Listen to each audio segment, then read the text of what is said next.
This is a special episode because it is our 200th episode of Recloseted Radio. I started this podcast back in 2019, and so it's been 4 years of this podcast, which is crazy. Thank you for being here. If you've been here since the beginning, thank you so much. So grateful for you. And to celebrate 200 episodes, there's two things we're doing.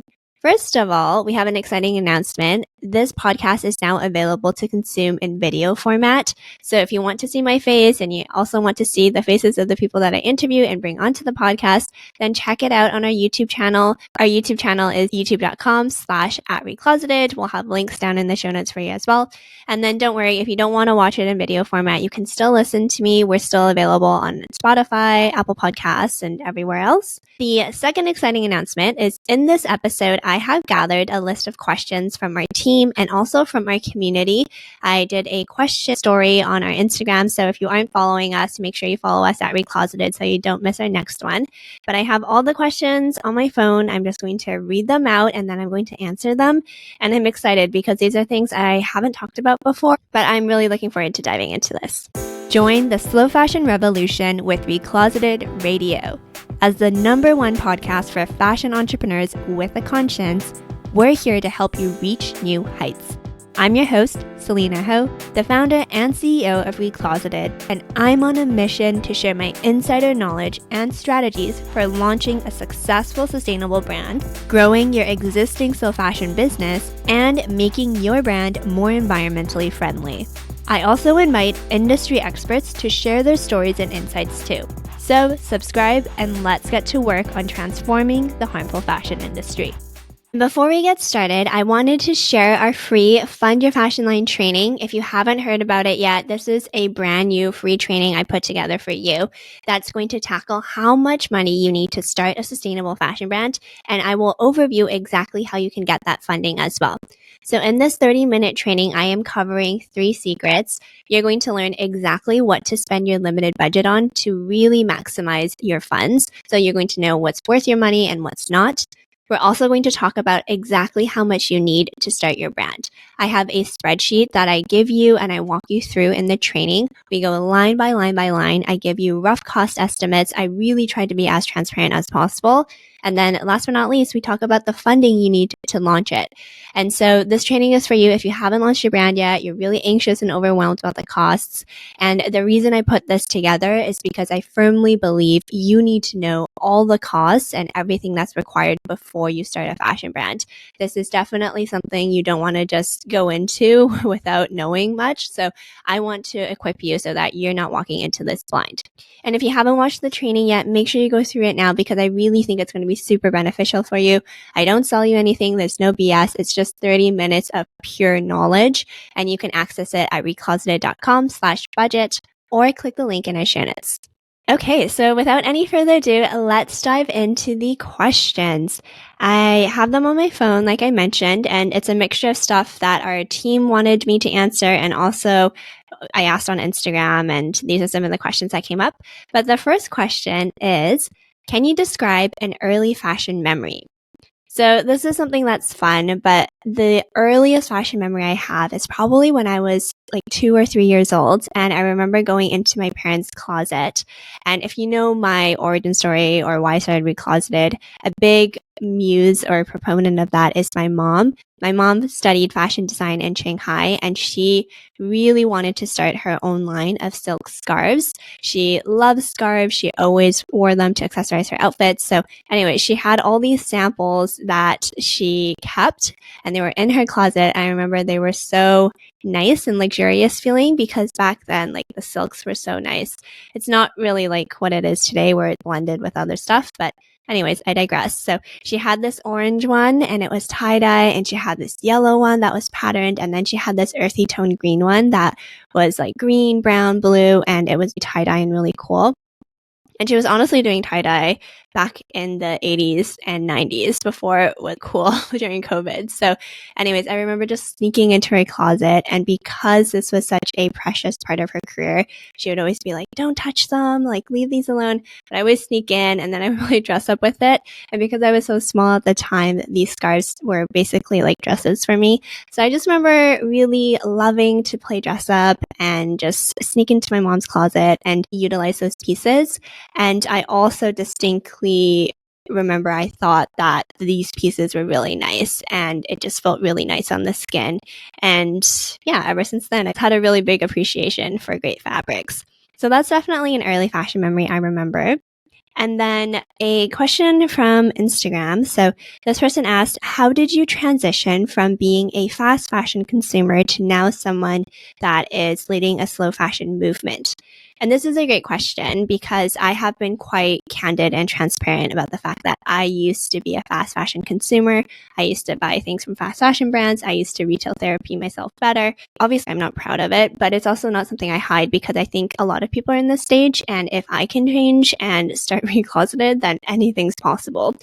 But I also want to talk a little bit about why I was doing that because a lot of the times if we're trying to break bad habits or we're trying to dive a little bit deeper into why we do things, there is typically a root cause. And for me, I think I started kind of putting an emphasis on clothes at an early age. I grew up in a predominantly Caucasian white neighborhood, and as the only Asian in my class, I was teased and I was bullied because I looked different, I wore different things, I ate different things, like all these reasons why I was just essentially different and not like everyone else. And I remember at the time, I just so desperately wanted to fit in. I hated being different. I hated sticking out. And so clothing was kind of a way to do that. I realized that a lot of my clothes and my style was really different than what kids at school were wearing. And I just couldn't understand why I couldn't just wear like a sweater and jeans and like sneakers like everyone else. And I kind of saw clothing as a shield to fit in and just not be teased. And of course, there's other things there too, but the I guess 10-year-old, 12-year-old in me was like, okay, I see clothing almost as a shield to express myself and also just fit into the world. So that's one piece. And then secondly, if you know my story a little bit, I used to work at a corporation. I worked a 9-to-5 job and I honestly did not love it. I learned a lot of stuff and I am grateful for my time in my career that definitely grew a lot as a person, but from a just like work-life balance perspective and fit perspective, I just wasn't really passionate about what I was doing. And I feel like when you're not passionate about what you're doing, it's really, really hard to just to cope with that. And I think at the time I didn't have the tools and mental health wasn't discussed as it is now. I would just do things that I wouldn't necessarily agree with. And then I would try to make myself feel better by going to happy hours, like going to dinners. And honestly, I wasn't making that much. So it wasn't very fiscally responsible to be doing that. But then on top of that, I would retail therapy myself better. So I would go out and buy clothes I didn't really need. I would jump on trends and I would just use, again, my clothing and fashion as a form of trying to make myself feel better. And in the moment, if you've ever bought something or impulse shopped, you know, in the moment it feels good, but then afterwards the high kind of dies off. And it is a shopping addiction, essentially, right? So I recognized that and I was like, okay, this cannot continue to happen because first of all, it's not fiscally responsible, like I mentioned. And second of all, it just doesn't make sense to have so much clothes that I do not wear. My closet is overflowing and I somehow still don't have things to put together outfits. So that was kind of like a frustration. And then if you know my story about how I started Recloseted, which is actually the next question I got, where someone on Instagram asked, tell us more about the story behind why you started Recloseted. So this is like a good segue. But basically, I was still at my 9-to-5 corporate job. I was feeling like I was rotting away in the cubicle. Again, like I wasn't doing anything that was meaningful and I wasn't learning as much anymore. And one day I wore a polyester blouse to work. And I thought it was really cute. I didn't really think too much of the material. Like, obviously, it does not feel as nice and as luxurious as a silk blouse. But at the time, it was cheap and it looked cool. So I was like, cool, let's get it. And I wore it to work. And then by lunchtime, I remember I was so itchy. I was so uncomfortable, and I was in a meeting, and the meeting ended, and I like rushed off into the bathroom to like figure out what was going on. And I had a skin rash all over my chest. It was starting to come up my neck, and it was just gnarly, and I was freaking out because I never had something like that happen to me before. And I do have quite sensitive skin, and I think this blouse, I also didn't wash it because I was being lazy. So part of that might have been that too, but I definitely was having a reaction to the material. And so I looked at the material, I looked through the composition, and I just started Googling because it was just so weird that this was happening. So I started Googling, and then I started learning more about what polyester is made out of. It shocked me that it's basically made out of crude oil. And that really led me down the rabbit hole to find more about fashion. Because throughout my whole life, I've always talked about fashion. I've always learned about fashion from my mom because, again, she studied fashion design in Shanghai. She kind of gave up her career when she immigrated to Canada with me and my dad to raise me and my sister, and we're always grateful for that. But throughout that, she's always talked to me about clothing and how clothing are made and the importance of choosing good materials. Like whenever I would buy polyester, she would harp on and on and on about how it's not great. And I just, when you're a kid, you kind of goes in one ear, out the other. But anyways, I had a background in an interest and a passion for fashion, if you will, but I just didn't know about the dirty side of the fashion industry. And when I found that out, I was so genuinely shocked because at the time, this was almost 8 years ago, but back then, fashion sustainability and sustainability in general wasn't talked about as much as it is today. Nowadays, I feel like most people know that fast fashion's bad, and it's bad because of X, Y, and Z. And not only fashion, but like a lot of other industries need to become more conscious and shape up their act. But back then, it just wasn't as common, at least in my circle, with my friends, my family. Like no one was really talking about it. So when I found out about it, I was like, okay, this is a cause that I feel deeply passionate about. I'm getting riled up. Like, why is no one talking about it? And I decided to do something about it. At the time, I still wanted to stay at my corporate job and my 9-to-5 job because coming from immigrant parents, like they really value stability. So I wasn't about to quit my job and start this activism thing that I have no idea how I'm going to monetize or create a living for myself. So instead, what I decided to do is just start a side hustle. And I was so lost and so unfulfilled at work that I needed something to reinvigorate that passion in myself. So I started Recloseted a month later, and I never looked back. When I started Recloseted, originally it was really just supposed to be like a passion project and an outlet for my creativity. And so another question I got is, can you talk a little bit more about the process of writing the handbook and also why you wrote it? So going back to the story, started Recloseted as a side project, passion project. And as I was learning more about the fashion industry, because remember, I went down that deep rabbit hole. I watched The True Cost. I listened to all the podcasts. I read all the books, like all these things. And to retain information, I like to take notes, and then I like to kind of like talk to other people about it. That's how I learn. So I was taking all these notes. I was telling anyone and everyone that would listen to me what was going on. And by the end of it, it was like, I think 6 months to 8 months later, I had pages and pages of notes. I had met with a lot of different stakeholders in my area. At the time, I was living in Vancouver, Canada. So it was just like so many notes, so many people I talked to. I was just sitting on this information that, again, my friends, family, and friends really just didn't know about and were talking about. So because I had all of that, and because I was so passionate, I was like, why don't I write an ebook and put this all together? And if you have never written a book before, you don't know how much work it takes before you actually do it. But at the time, I was so naive. I was like, okay, I'm just going to like keep doing my job and write this book on the side. And that's what my passion project's going to be. And it was really fun. I did it for 8 months, but I was so stressed the whole time. I wasn't like seeing any friends. I had no life outside of work, but I was really, really happy. For the first time in a really long time, I felt like my career had purpose. And even if no one read this book, at least I put this resource together for myself and my friends of friends. So anyways, 8 months later, the Recloseted Handbook, Your Sustainable Fashion Guide came to be, and we still sell it today. If you want to check it out, it's just recloseted.com/handbook. We'll have a link for you in the show notes as well.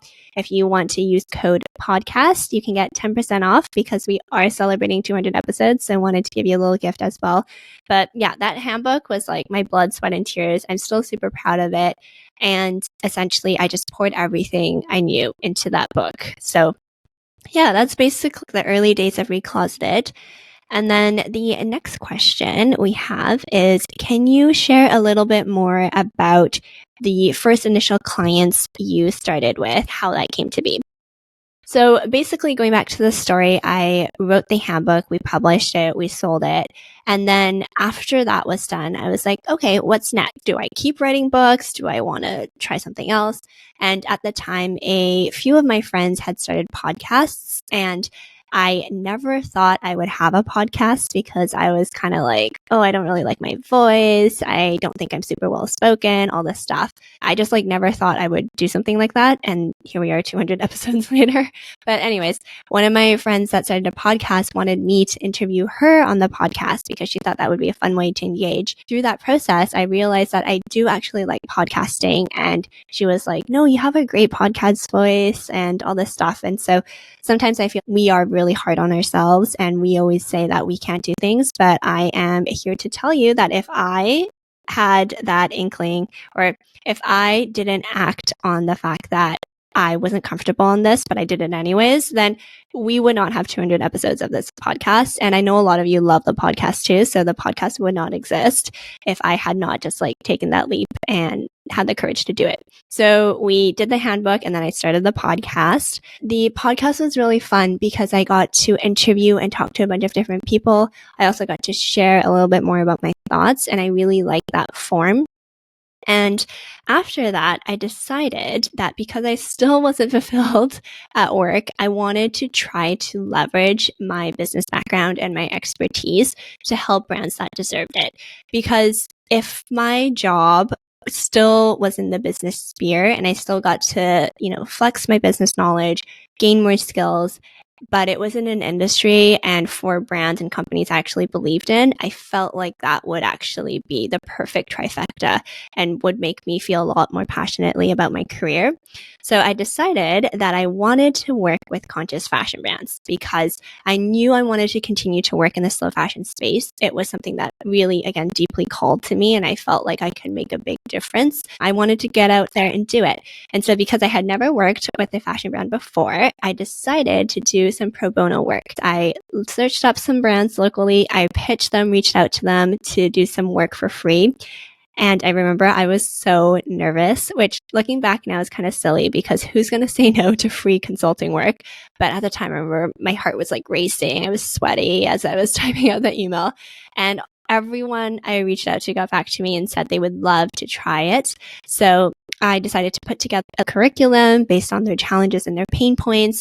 I leveraged a lot of the strategies I learned in business school, but also working at corporate 9-to-5 jobs. And, I've worked at Fortune 500s and startups and everything in between. So I harnessed everything I learned there and I decided to apply it to these slow fashion brands and see if those strategies would work. Long story short, I was able to get them results. They loved working with me. I loved working with them. Still remember the feeling of those meetings and working on those brands and those clients. I just felt so happy and I just felt this feeling of this is what I meant to do. And so that doesn't happen very often to me. I think that was the second time perhaps that had ever happened. And so I was like, okay, I think I'm onto something here. I love doing this. This is a good use of my skills. I feel good about leveraging what I've done up till now and helping these brands. And also these brands are benefiting and they're getting results and they like working with me as well. So once I tested that out, they wanted to continue to work with me. They began introducing me to other people. That's really when it started taking off and the consulting side of Recloseted was born. So very organic and started really as a side project, as a passion project, because I just felt unfulfilled at work. And yeah, now Recloseted is here. We have a podcast, which is like ranked really high globally. We have 200 episodes. We've worked with hundreds of clients. So yeah, just 5 years and a lot of dedication goes really far. And going back to my career, we had some questions around like what drew you to business and marketing? And based on your experience and previous companies, what were those environments like and how did that experience you going forward when you decided to build Recloseted? Yeah, so we can talk a little bit more about why I decided to go into business and marketing first and then kind of chat more about my corporate career. I've always been super interested in business and entrepreneurship. I know there's a lot of entrepreneurs out there and interviews that say like, oh yeah, I had a lemonade stand, all this stuff, but I didn't do that because my parents were way too paranoid about me like talking to strangers. But if they would have let me do that, I probably would have.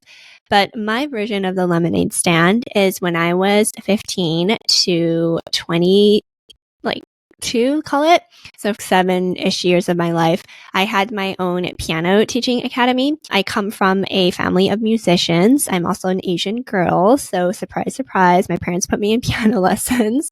And when I was younger, I basically completed all the levels of piano. So in Canada, there's a Royal Conservatory of Music or RCM. So I basically did all of them. I got the performers, the teacher's degree, all those things at 16.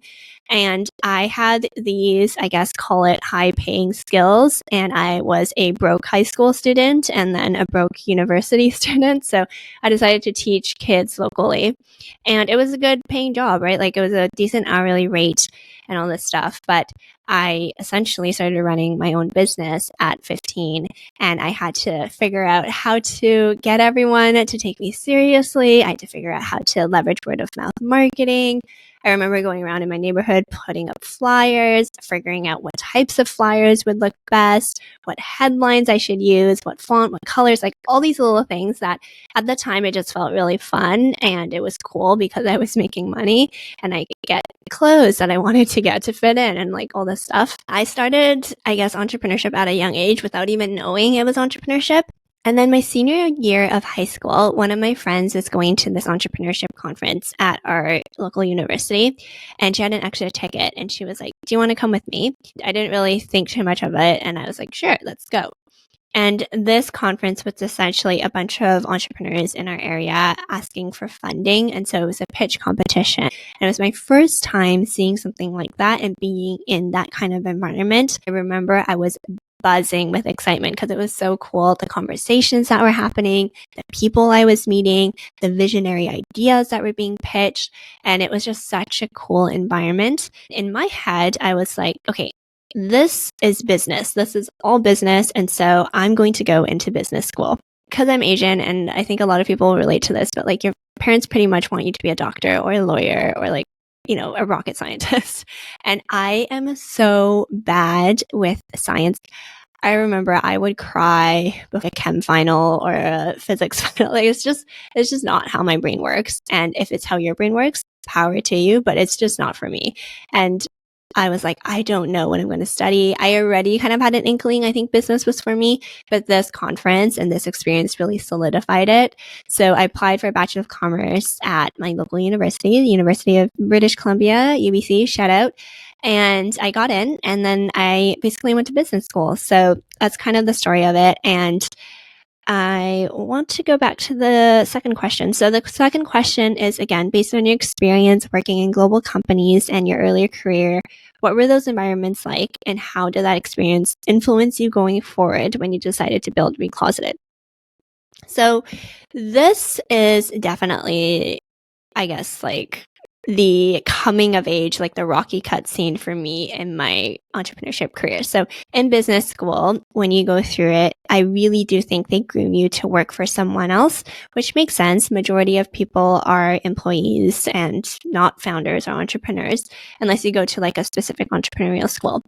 And there were certain things I'm really grateful that I went to business school for, such as like the foundation, the strategies I learned, the frameworks I learned, all the different from accounting to finance to marketing to operation, all those things I think is really, really important that I've learned and I've really been able to gain those technical skills. But I also think on the other hand, like I mentioned, business school grooms you to work for someone else, not work for yourself. So I have also learned a lot just doing Recloseted. And because business school grooms you to work for someone else, when you're going through that trajectory and you're in that environment, everyone's trying to get a top job. So everyone in finance is trying to be an iBanker. Everyone in accounting is trying to get into the big four. You know what I mean? And like when you're in marketing, everyone wants a brand management job. So basically, I drank the Kool-Aid. I decided to work at a Fortune 500 company. And it was a really fun experience because I was working in makeup and skincare. However, the environment just wasn't for me and the culture wasn't for me. And I remember I had like an amazing manager and an amazing team, but the overall company culture is still very prevalent and it just wasn't for me. So I distinctly recall being like, okay, I don't think I can work here full time. So I'm just going to try to apply for other roles. Maybe it's just like this company. And then I started working at another company. Similar things happened. There were just so many politics. And I think that's the thing that really gets me in big corporations. It's just the politics of everything. Like people taking credit for your work, people pushing you under the bus, everyone working on a project, but then all of a sudden the CEO decides to go a different route and everyone has to like swing another way. The sucking up and playing the game and it's just so gross to me. I'm just not someone that loves to do that. And so as a result of that, I try my hardest to take all my learnings from my corporate career. What was good? What did good managers do? What did bad managers do? And like, what did I like about certain cultures? What did I not like about certain cultures to really shape how I want Recloseted to look? And I'm still in a fortunate position where Recloseted is still a small business and we have a small and mighty team and we're quite flat. So we don't have structure everywhere, but I am trying my hardest to build the culture that I wish I had starting out in corporate. And I think that's a big piece that I take from my early career that I am now putting into Recloseted. And we got this question, which is, you often talk about the importance of laying a foundation as a founder and to continuously work on yourself when it comes to hard skills and also when it comes to mindset. How would you recommend folks sort through the overabundance of information and advice out there, because it often is very overwhelming and often conflicting as well? Yes, totally. So there's a lot of self-help, self-development stuff out there. First and foremost, I'm such a big fan of working on yourself. I always say that you can only take your business as far as you don't want to be the bottleneck. You want to make sure that you are always able to scale your business to new heights. So you constantly need to improve yourself. That being said, though, there's a couple of things. First of all, you need to always take inventory of how things are going, and you need to figure out what skills you currently are really strong at and what skills you lack. And usually it's the lacking piece that is preventing you from getting to the next level. So do you need to figure out better marketing strategies? Do you need to freshen up on your sales skills? Do you need to start to figure out how to hire and build a team? What are the skills you're lacking? And then you can go out and seek resources for that. Otherwise, if you go into this blind, not knowing anything, you will be easily overwhelmed because there's like millions of books out there. There's millions of podcast episodes out there. And yes, to the person's question, like sometimes it does conflict because everyone has their own way of teaching and everyone has their own experience and everyone's telling you, you need to do X, Y, Z because that's what worked for them. But you need to go into it knowing what you're looking for and then seeking those resources. I think that's my first piece of advice to you. My second piece of advice is making sure that you consume, but you also implement.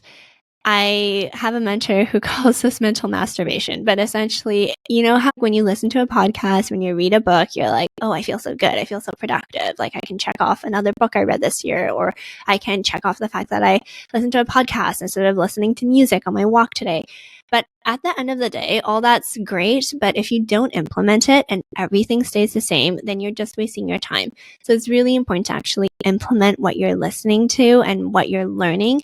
And you learn so much better when you actually try things and you fail and you pivot. So don't just always seek out resources. You also need to implement at the same time. So that would be my biggest piece of advice. Like really figure out what you're missing right now and then go and look for it. And then secondly, to implement as well. Don't just always consume things. And we had a question about, can you share one of your proudest moments working with clients? Yeah, so over the past half a decade, I have had the privilege to work with some of the most amazing founders and clients in the world. I might be biased, but I think every single one of them is doing such amazing things. And my proudest moments are definitely when I see the growth and the change happening with our clients. Because a lot of the times we work with our clients either from like a 6 to 12 month duration, and so much growth and change can happen for some of our more new brand founders, for some of our clients that are startup brands. The type of person they are when they first start working with me, and then the type of person they are when we're done, it's like night and day. It's like a completely different person. They now have the skills, they now have the knowledge, they have the confidence to go out there, and it's so rewarding to see. And then the other type of proud moment I have is just like when our clients finally launch their brands. That's definitely something that's really rewarding. I had a client launch and have a really fun event in Glasgow last year, and I went up and I did a speaking event, and that was really rewarding. So yeah, just like I think the growth of all of our different clients, and then also when they launch, it's really fun. And then for our bigger clients, it's just really when we're able to implement the strategies we've set out, and then we're able to measure and see the impact, especially for more of those sustainability clients, because then you can actually see the difference that you're trying to make as well. The next question is, how have your views on the fashion industry changed over the years? When I first started Recloseted, I remember that I was so riled up about everything. And I was like, why aren't more people talking about this? Why aren't things different? Why can't we change things? And it was definitely more of that activist mindset. And then I met people, I learned more information, I kind of understood how the landscape works a little bit better. And then I was like, oh, okay, I see. Like this industry is very, very, very archaic in very many ways, still set in a lot of old processes that aren't efficient, and the business model, taking, making, consuming, and throwing out, is just not working. But I feel like the entire industry is such a big, clunky machine. So in order to change things, we need to be able to switch out parts. We need to figure out how things can be together, and that takes time. So I am still really optimistic that we can change things and things are happening. It's just more so I'm worried about the timeline of this change and if we can do it on time. So now and then I am still optimistic. I guess that's my answer. Like I'm still positive. I still think we can change things, but now I have more of that background and that perspective. So I now know exactly what needs to be done and I have ideas of what it could look like, but I'm just going to continue to do my part and support our clients in achieving that. So yeah. And then the next question is, what would you say to the concept that sustainability and fashion are almost inherently at odds with each other?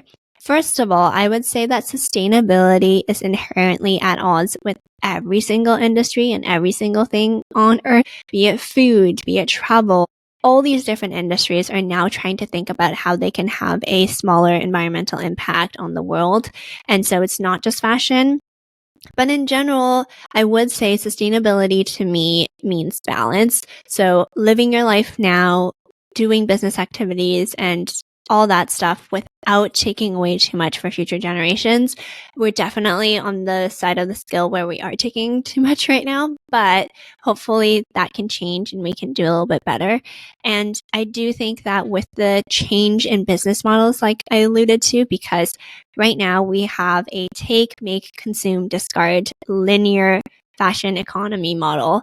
But if change it more to a circular model where clothes are being reused, they are being designed intentionally with longevity in mind, and all these things are changing, I do think that we can be a little bit better and sustainable fashion can just be the norm.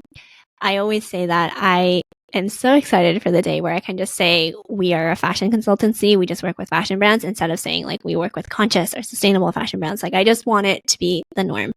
The next question is, how can small businesses, brands, and material vendors and innovators break through the noise of larger fashion brands? Do you still think there's room and space for brands and small businesses to succeed?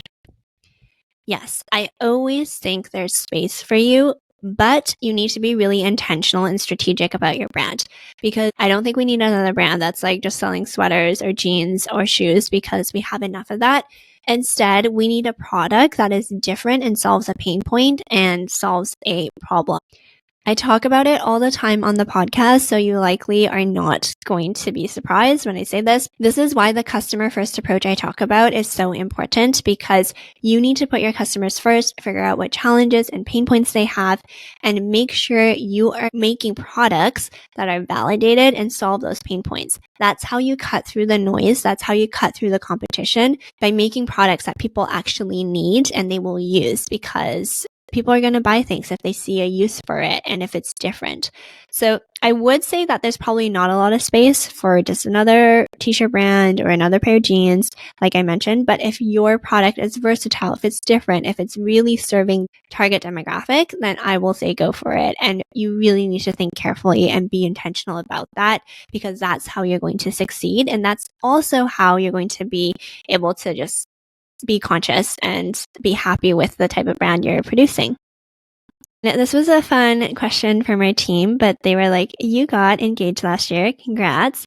How are you bringing your knowledge of sustainability and fashion into wedding planning? So I got engaged in October last year. And if you're watching the video podcast, I'm doing the basic, like, I got engaged pose. But yeah, it's wild that it's already almost been 6 months. We've decided that our wedding is probably going to not be for a while, because we want to take our time planning it and we don't want to be too stressed out. But there's a few things I have in mind. So I know that a lot of people put so much emphasis and stress on this one day. And I just want to say that I will be playing this back and reminding myself, but like, it's just a day. It's fine. So long as at the end of the day, you and your partner are married and you love each other. And if you choose to have your loved ones around and they are there to witness it, like, that's all that matters. Don't sweat the small details. Things will go wrong. Things will go awry, and that will be okay. So don't stress out too much about it. And then the second thing that I'm really trying to keep in mind is, I know this is a once in a lifetime event, or once in a lifetime event, but I also don't want it to last a lifetime in the landfills. So we are being really intentional about some of the items that a lot of people typically purchase. So as an example, I want to try to not purchase things just for the wedding. I want it also to be utilized in our future home or as memorabilia or something like that. As an example, a lot of the florals, which my mom is going to be doing because my mom is in her gardening area now, I want to be able to dry them and use them as decor around the house and also as memorabilia. Also for bridesmaids swag, I know a lot of people like to get sweaters and things like that. And honestly, who is going to wear a team bride sweater ever again in their life, right? So I feel like if I decide to do something like that, we're probably going to really high quality sweaters, hopefully made by one of my clients. And then we can get like patches or pins instead. And then you can take the patch and pin off afterwards. And it's like really cute memorabilia, but you can also wear the sweater out in public after too. So just like thinking about things like that. I also know that a lot of people are using like mirrors as entry decor now. And so if we decide to do that, like getting a really nice mirror, but then making sure that we can use it in our home afterwards. So thinking about that. And then with the dress, I would love to work with a client to do it if it works out.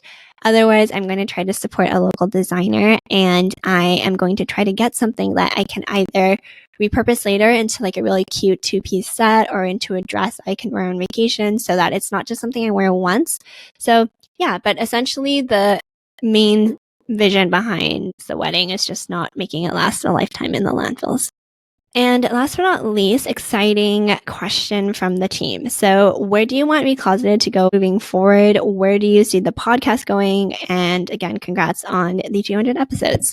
So I am really excited about Recloseted this year. I have some really big goals. We are going to scale and grow. We are definitely on a growth trajectory. And I think for so long I was a little afraid of it because I wasn't sure if I was ready for it subconsciously. And also I just felt like things had to be perfect behind the scenes. But I'm now realizing that you need to build the plane when you fly it.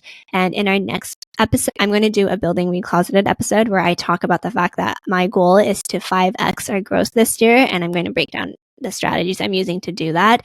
I'm really embracing it. I'm owning it. I am going to claim it and all this stuff. So yeah, that's kind of like what the plan is. Continue to grow, continue to scale. And then with the podcast, I am so excited. I have some amazing guests lined up this year. I have some amazing topics we're going to dive into. And we are bringing it now in video format, which I hope that you like. So if you like to 3:30 at the gym, or if you like to watch things in the background as you're cooking, then you can now do that on a YouTube channel. We always love to hear from you as well. So if you have any topics you want me to cover, please send us a DM at Recloseted, or you can email us hello@recloseted.com. But yeah, that is our 200th episode. Thank you again. If you have been here since the beginning, or even if you just started listening to this episode, thank you so much. It means the world. I put all of this out here because I want to support you and I want you to succeed. So I share all my lessons and mistakes in hopes that you don't have to make them. And that's a wrap on this episode.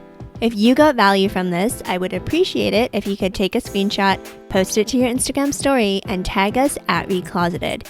Be sure to subscribe to the Recloseted Radio podcast on your favorite platform so you never miss an episode and you have access to all of our valuable resources. And if you're feeling generous, please rate our podcast 5 stars and leave us a glowing review. I'm cheering you on, and together, let's transform the harmful fashion industry.